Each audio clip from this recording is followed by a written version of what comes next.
La primera parte de la unidad temática hidráulica es hidrostática. Se describe en detalle qué es la presión hidrostática, la presión atmosférica, el principio de Pascal y las distintas aplicaciones que encontramos en la arquitectura. Por ejemplo, el funcionamiento de un cierre hidráulico y la antigua distribución urbana de agua potable. Otros ejemplos dentro del principio de Pascal que vemos son el funcionamiento de un montacargas y de un ascensor hidráulico. Calculamos las presiones en distintas partes de un fluido en reposo. Principio de Arquímedes. A continuación, estudiamos unos fenómenos interesantes que acontecen cuando los fluidos se mueven en relación a un conducto y cuando un objeto se mueve en relación a ellos. Se explican las leyes de Bernoulli, pérdidas de presión a lo largo de una cañería y longitud equivalente. Introducimos el concepto de nivel piezométrico. Definimos el concepto de caudal y tratamos de darle interpretación a sus unidades. Nos preguntamos, ¿qué ocurre con la velocidad y el caudal de un fluido que se mueve dentro de una cañería cuando cambia la sección de la misma? Aplicamos la ley de Bernoulli a un problema numérico.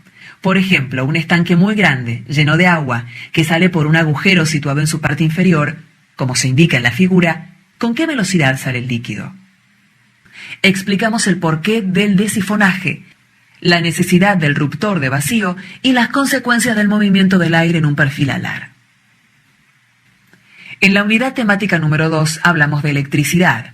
Definimos los conceptos de tensión, corriente eléctrica y resistencia y su relación a través de la ley de Ohm. Hacemos su analogía con un símil hidráulico.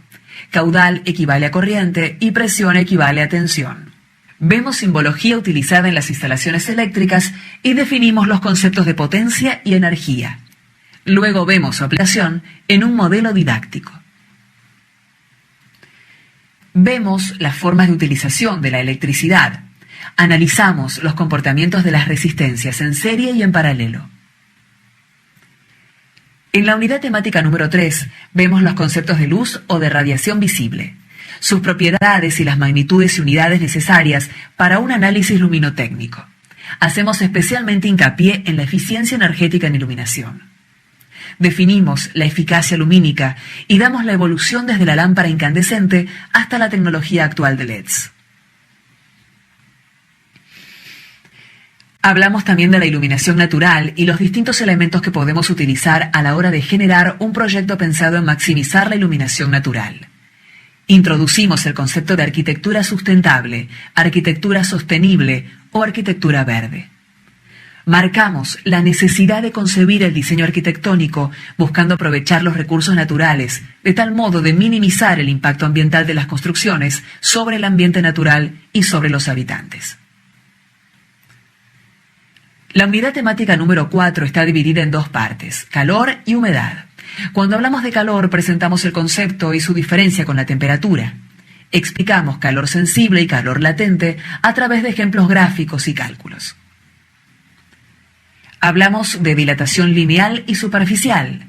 Mencionamos coeficientes de los distintos materiales, dando ejemplos de uso en la arquitectura. También hablamos de resistencia térmica, coeficientes de transmitancia térmica e inercia térmica. Calculamos y explicamos el comportamiento de los distintos materiales involucrados en los cerramientos o en la obra de arquitectura en general. En la segunda parte de esta unidad hablamos de humedad y la explicamos a través de los distintos conceptos de humedad, atmosférica, absoluta, específica, relativa, etc. Volcamos todos estos conocimientos en el diagrama psicométrico y calculamos distintos procesos. Calculando gradiente térmico, hacemos hincapié en la temperatura del punto de rocío, el plano de condensación y la barrera de vapor. En la unidad temática número 5 hablamos del concepto de onda sonora y sus características. Definimos intensidad de nivel sonoro y su escala decibélica. Damos la introducción a los conceptos de aislación de ruidos aéreos y por impacto y acondicionamiento a través de absorción de ruidos de alta y baja frecuencia. Presentamos y realizamos cálculos utilizando la ley de distancia y la ley de masa con ejemplos prácticos sobre el modelo didáctico. En la unidad temática número 6 presentamos el diagrama solar y explicamos su uso. Dimensionamos aleros y proyecciones de sombras. Enfatizamos la importancia de las orientaciones y del tamaño de las aberturas en los proyectos de arquitectura.